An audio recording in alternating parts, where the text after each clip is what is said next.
in mental health, unlike the rest of medicine, the people who may need care the most are the ones who are avoiding it the most. So they're not That's a looking great for point. care. And so Yeah. it's not an access problem, it's an engagement problem. And that's a very different thing.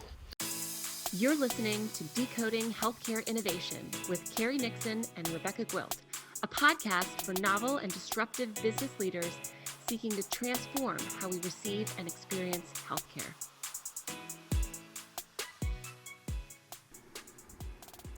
Hello, everyone, and welcome back to Decoding Healthcare Innovation. So glad that you joined us.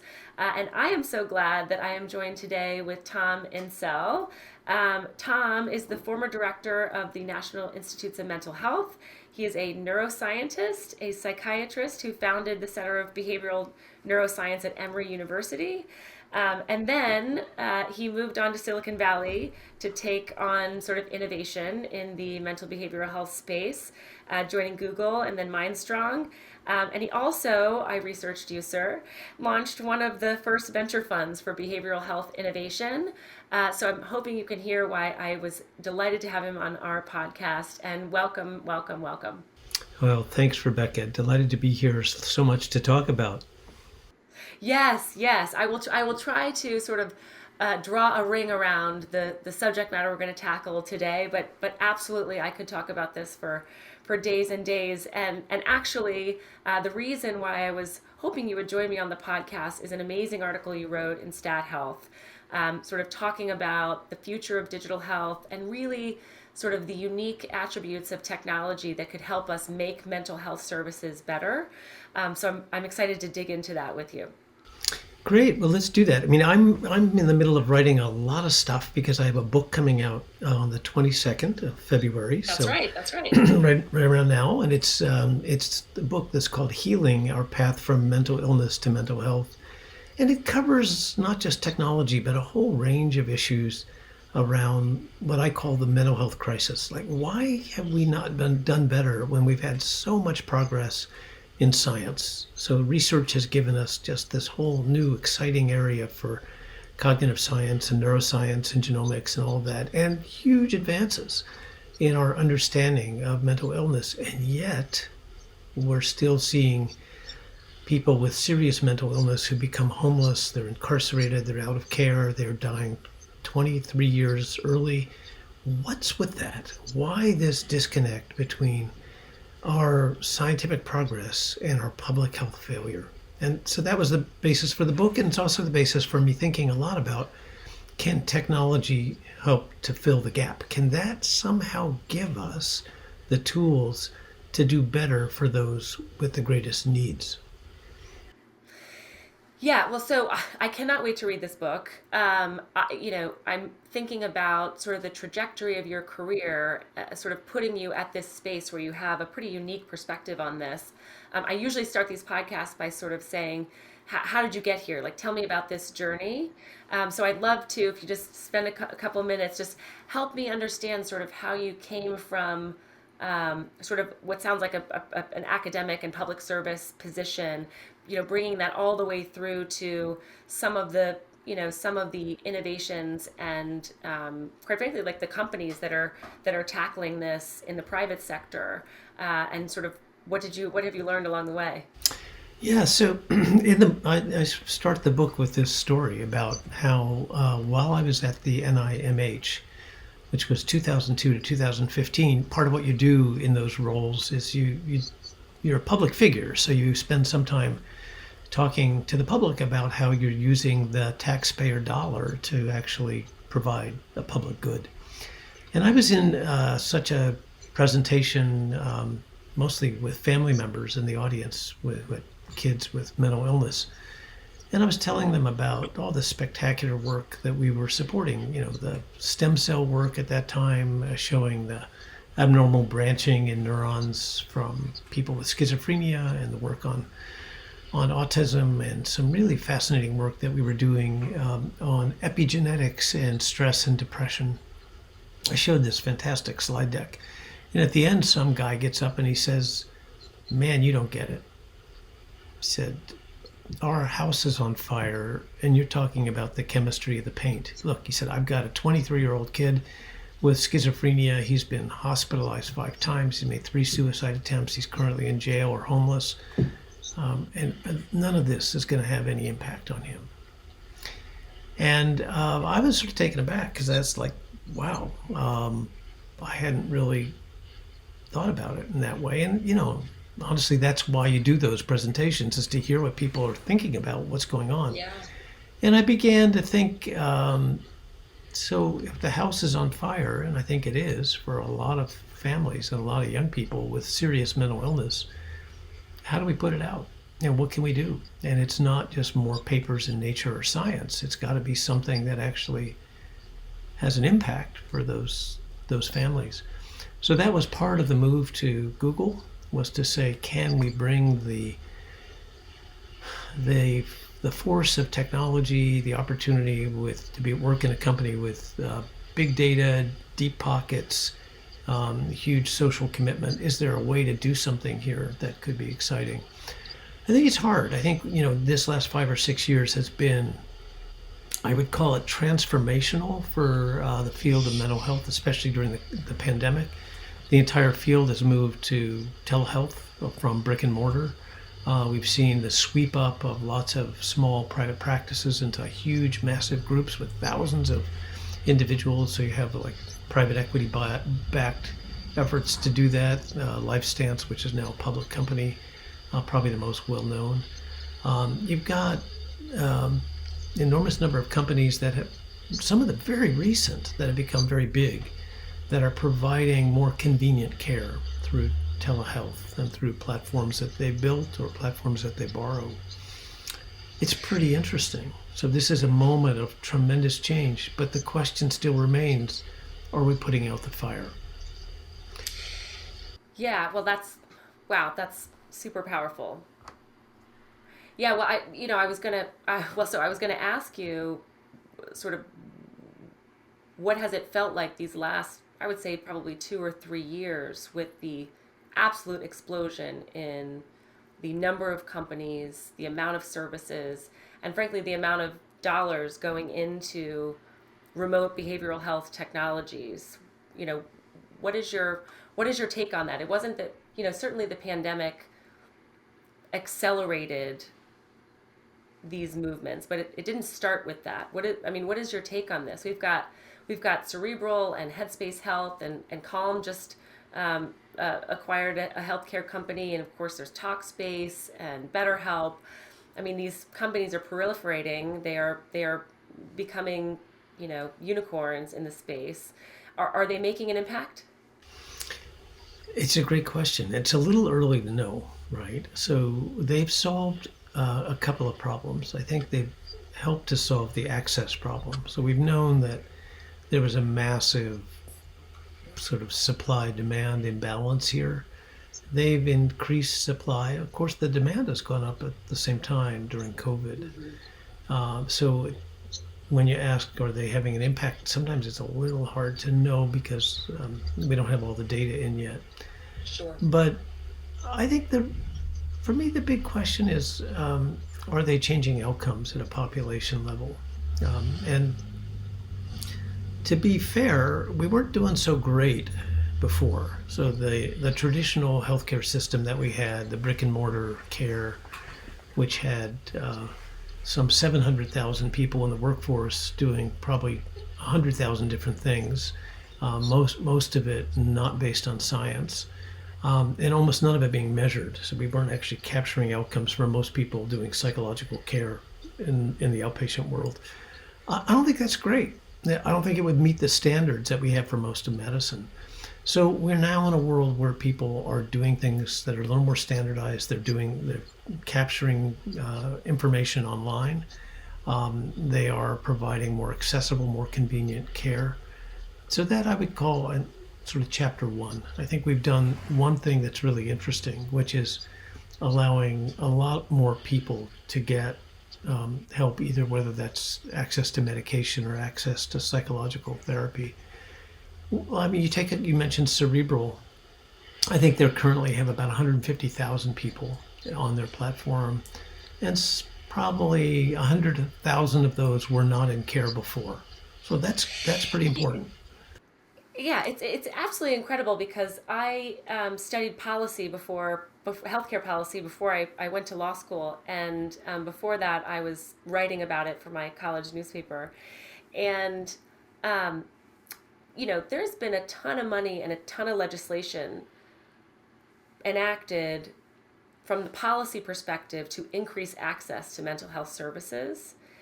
And it seems to me that those efforts have been eclipsed by private sector companies that sort of solved this sort of access and labor and pricing issue.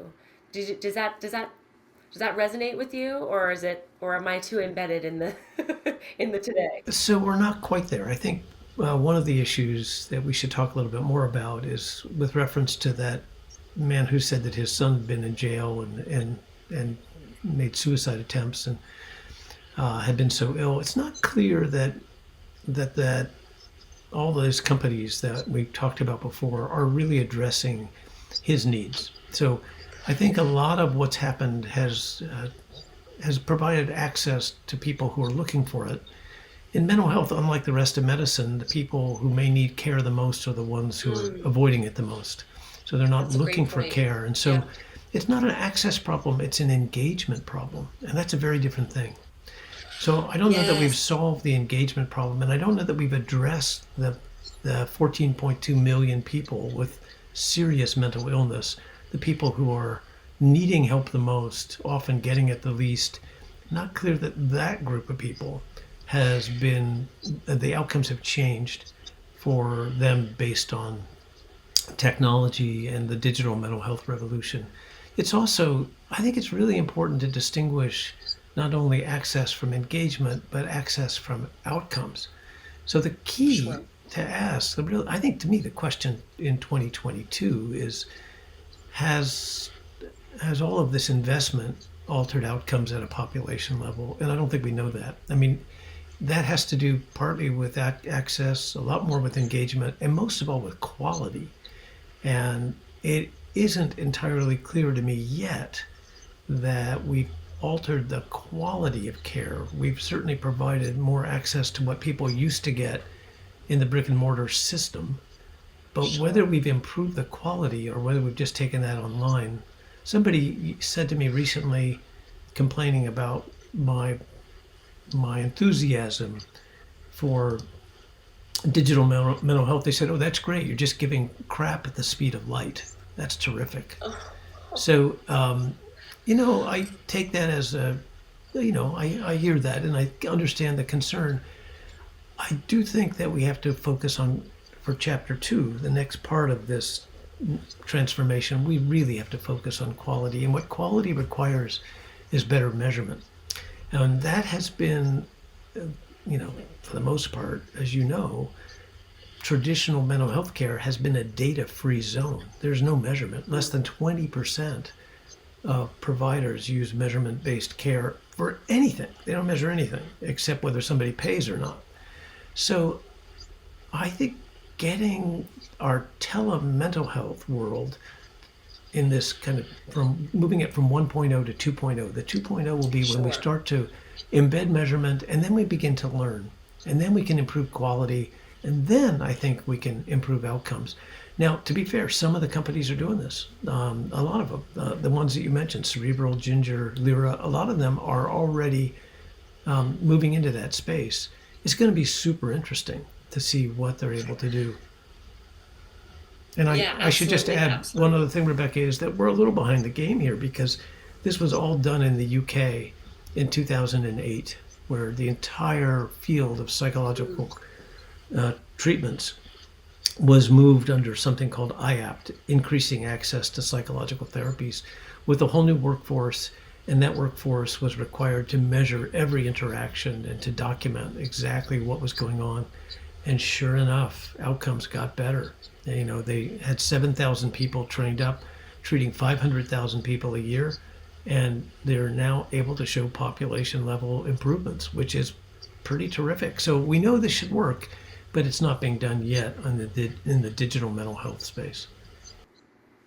Are there companies that are drawing on that sort of research and the lessons learned from the implementation in Europe to Yeah, bring it well, here? a lot of it's happening in the UK. So IAPT itself is beginning to move into using more technology. And there's a company that I like a lot, but it's not in the US yet, called IESO, IESO, that's done exactly that, using natural language processing in every interaction to give both the therapist and the patient a measure of therapeutic alliance and a measure of sentiment and a measure of outcomes, all of that. It's not that hard. We know how to do this. They've been doing it for years. But what's so Yeah. cool about this is they've been able to show, because they treated about 100,000 patients and with about 500,000 hours of therapy for which they have a text engine to be able to kind of train people up to get better and better at what they do. And as they do that, the outcomes improve. It's amazing. They've gone from 46%, I think that's 49% recovery remission to about 76%, something like that, remission Amazing.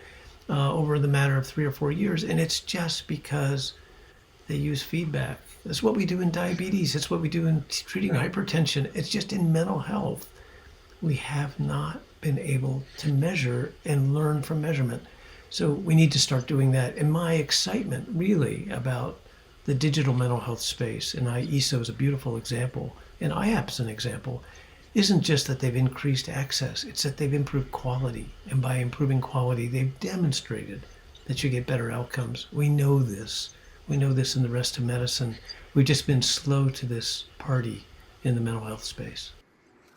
Yeah, well, and to your point about sort of outcomes, that is, and data, that is how companies now are moving into, with confidence, the sort of value-based payment models. Without a way to measure, or without metrics for what improvement looks like, what quality looks like, and what outcomes need to be, it will be hard for payers to pay providers of mental health services based on value. Are we going to see in 2.0 that start to happen? I hope so. I think that is where we'll need to get to ultimately is we need to incentivize recovery, not to incentivize more treatment. Don Berwick, who's been in some ways my mentor these last few years, says, until we make I'm a Don Berwick fangirl, just so you know. oh, cool. An old CMS staffer from the Donnie B days. So please pass it on to him. Yeah, right. Well, I love so much of what he's written, especially his recent work on the moral determinants of health, which I think is fantastic. But he once said that, we've got to get to a point where we make a an empty bed worth as much as a filled bed in a hospital. And I mean, that sort of captures Hmm. where we need to get to, that we need to build the incentives for health, not for illness.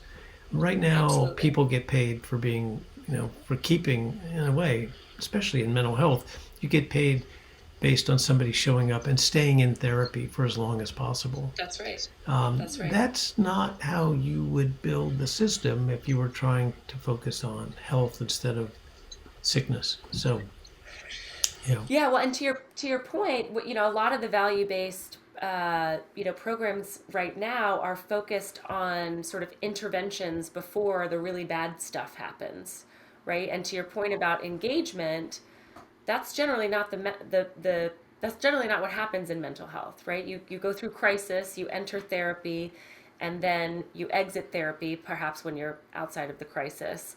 But I want to go back. The last thing I wanted to pick your brain about today is I want to go back to your statement that digital health companies, or digital health itself, or digital tools have the ability to increase engagement for those who are not aware of therapy, or who generally wouldn't seek out therapy. And I think there's a lot of, when I read this article in Stat, and for everyone listening, I will put it in the show notes. It's an amazing article. Go out and read it immediately, twice. But I would love to hear you talk a little bit about uh, how digital health has how digital health companies can leverage technology to actually increase engagement in mental health care, perhaps for those who are pre-crisis, or hopefully never have to experience a crisis because they've had access to the right care. Yeah, so there are a few answers to that. I started a company about 2 years, actually exactly 2 years ago, called Humanest Care. Humanest instead of Humanist. Humanest was the idea we had was we really wanted to go after engagement. We saw that as the big problem. And so we looked around and we thought, if we could combine Peloton and the Minute Clinic for mental health, you could probably do that, right? What do people love about Peloton? Well, they love partly the social piece of it, that they come together. There's a good coach who's very enthusiastic, but they also have a chance to engage with others, and it's like a social hour. It's like going to Starbucks with your on your bike, right? And so there's a piece of that. So what Humanist did was to create community and to really build out an opportunity for people to connect to each other. And by the way, what we discovered is that that act of helping somebody else is one of the most therapeutic things you can do. There's nothing as powerful. It's more powerful than any medicine, than any form of CBT. It's phenomenal. And yet our healthcare system never allows that to happen. Almost never. So Humanist said that's one way to engage, is to bring people in, not for what's wrong, but for what's strong. Help them to actually take their experience and help somebody else. And amazingly, people want to do that. Especially young people, really engage in that. The other thing we learned was the current system is so difficult for people to navigate. They seek care and they're set, and we tell them, yeah, we'll find a slot for you in 3 weeks. Mental health is, it's hard enough to ask for help, but when you do finally get to that point, you want help now, not 3 weeks from now. So it's no surprise that so few people actually show up in the old brick and mortar world. Someone told me that the average number of visits is less than one because people don't actually come after they made the appointment. And if they do show up, most people don't return. It's about 1.4 overall. Wow. So we thought we can do so much better. And part of that is being available at the time of need, not at the time when your calendar opens up. So that's the Minute Clinic combined with Peloton as a way to engage. And I think other companies are figuring this out as well, that there is an opportunity to reach people in that way. The last thing I'd say about that is we ought to think about meeting people where they are. Because you're absolutely right, a lot of people do not want to come for healthcare, but almost everybody's on social media. And the question ought to be, that's sort of, everybody points to social media as the problem for mental health. But I keep asking myself, could it also be a solution? Is there a way to meet people there and provide the care for them on that platform that doesn't look like the kind of care we're used to? It's not kind of traditional mental health care, but it's something that allows people to actually recover and to get on without needing to become formal patients. I don't know how that's going to work, but it's certainly, I think, worth exploring. I think we have now opportunity that we ought to think about rather than just blaming the social media companies for wrecking the world. Let's ask them to help fix it. So I usually end these podcasts with sort of what's one thing that one piece of advice you would give to the listeners who are entrepreneurs who are launching companies in this space to sort of supercharge their success. But actually, I think everything that you've said today is a piece of advice for those. So I'll just skip that here and tell them just re-listen to the podcast. And then I just buy the book. Love to give you, yeah, and buy the book. Healing. We'll put a link to the book in the show notes. And then I'd just like you to possibly close with one reminder for the folks out there who are working to create what digital mental health is going to look like in the future. What's one takeaway you might want them to keep in mind as they're building and creating? Yeah, I think for me the biggest epiphany, if you will, has been that, again, channeling Don Berwick, to realize that mental health is not just about mental health care. And if we really are interested in mental health, we have to think beyond the traditional care system and think about what I call the three P's: people, place, and purpose. So creating social support, creating communities and a place where people can meet, and giving people a purpose, giving them something to care about. All of those things are not what we do in the traditional healthcare system. It's what we have to do if we really care about mental health. Mm, mm. I have to absorb it. I have to absorb it. It has been such a pleasure to speak with you. Thank you for spending your time here. If anyone needs to reach Tom or find out a little bit more, we're going to have his information in the show notes. Of course, share this far and wide, and please go out into the world with kindness and good intention, and help us build 2.0. Thanks so much, Becca. What a pleasure. Thank you. Take care. Bye.